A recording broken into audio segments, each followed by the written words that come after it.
RMC, l'immanquable grande gueule. Ce qui est quand même surprenant, c'est que tout d'un coup, on puisse mettre de l'argent comme ça sur la table.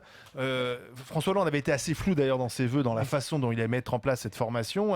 Pierre, Emmanuel, toi qui es chef d'entreprise, est-ce que c'est important effectivement de mettre le paquet sur la formation des chômeurs ? Il est toujours flou en matière économique, parce qu'il est comme tous les hommes politiques, il n'a jamais foutu les pieds dans une entreprise. Donc à chaque fois qu'il essaie d'y mettre les pieds, il se prend dans le tapis pour que le chômage se résorbe. Il n'y a pas 36 moyens, il n'y en a qu'un.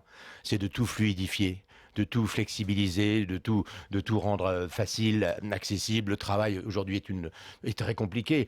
Sarkozy, qui n'y connaissait strictement rien non plus, a pris par exemple une mesure idiote qu'on ne dit jamais.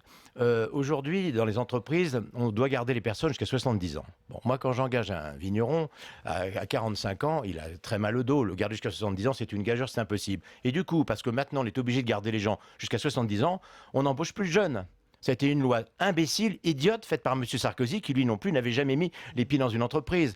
Aujourd'hui, vous rentrez... Alors, les bons veulent prendre leur retraite, ceux qui ont beaucoup travaillé, ils veulent prendre leur retraite avant 65 ans. Mais ceux qui ont été des tirs au flanc dans une banque, dans une boîte, n'importe où, ceux-là qui ont été 6 mois par an en arrêt de travail, ils restent jusqu'à 70 ans. Moi, j'ai un service informatique, par exemple, un informaticien, il est à 70 ans, à 60 ans, il est déjà très, très en retard par rapport à ceux qui ont 25, 26 ans. Aujourd'hui, on est obligé de les garder. Quand les hommes politiques qui n'ont jamais mis les pieds dans une entreprise prennent des décisions comme ça, c'est dramatique. Il y a une mesure toute simple que beaucoup de chefs d'entreprise prônent et qui coûterait beaucoup moins cher finalement à l'État. On dirait pour toute nouvelle embauche pendant 3 ans, pas de charge sociale. Ah bah oui, tu as 3 millions de personnes qui seront embauchées tout de suite.